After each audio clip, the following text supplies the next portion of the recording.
Tchad, dans les contrées les plus reculées, notamment dans les parties rurales des provinces, l'accès à une éducation scolaire de qualité est un véritable défi. Dans ces zones, l'État peine à garantir une couverture éducative suffisante, soit par insuffisance d'infrastructures ou encore du personnel. Au fil d'années, le rôle des maîtres communautaires s'est progressivement imposé comme une solution d'urgence pour pallier le manque d'enseignants formés.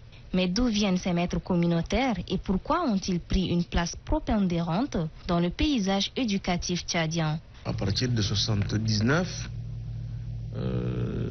le besoin pour éduquer les enfants s'est accru pendant que l'État n'était pas capable de recruter des enseignants pour pouvoir donc les disponibiliser et les envoyer dans les écoles. Donc, voyant ce manque, les parents se sont constitués et ils ont donc commencé à recruter les maîtres communautaires.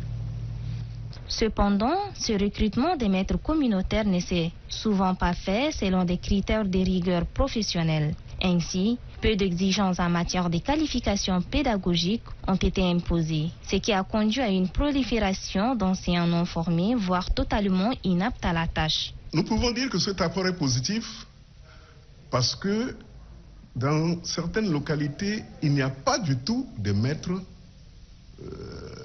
titulaires formés dans des écoles normales. Et c'est grâce à ces maîtres communautaires que quelques enfants peuvent être scolarisés. Malheureusement, certains maîtres communautaires ont presque le niveau de leurs élèves, ou même moins. Lorsque le maître lui-même n'a pas de compétences requises, eh bien, de facto, son travail ne peut pas être satisfaisant. Les élèves formés par les maîtres communautaires non qualifiés se retrouvent souvent avec des acquis insuffisants, incapables de faire face aux exigences des niveaux supérieurs d'éducation. Cette situation contribue à la baisse générale du niveau scolaire au Tchad, amplifiant un déclin systématique qui affecte non seulement l'éducation, mais aussi le développement socio-économique du pays. Face à ces défis, le gouvernement tchadien a pris la mesure de la situation et a annoncé dès 2014 une série de réformes visant à l'extension progressive des maîtres communautaires. L'objectif de cette politique est clair: normaliser la profession d'enseignant en recrutant uniquement du personnel qualifié et certifié, formé selon les standards requis pour garantir une éducation de qualité. Le gouvernement a dit qu'il faut commencer par éteindre ce corps-là. Alors, on va éteindre le corps des maîtres communautaires en quoi faisant? D'abord, il faut trier.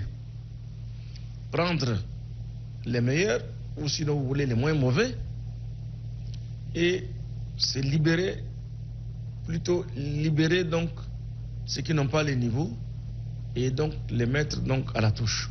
Toutefois, cette extinction n'est pas perçue par tous comme la solution idéale, étant donné que le manque criard d'enseignants qualifiés persiste dans les zones rurales. L'avenir du système éducatif tchadien, notamment au milieu rural, dépend en grande partie de la manière dont cette réforme sera mise en œuvre. L'extinction ou la normalisation des maîtres communautaires est un processus qui demandera du temps, mais il est obligatoire pour la réussite éducative et le développement à long terme du pays.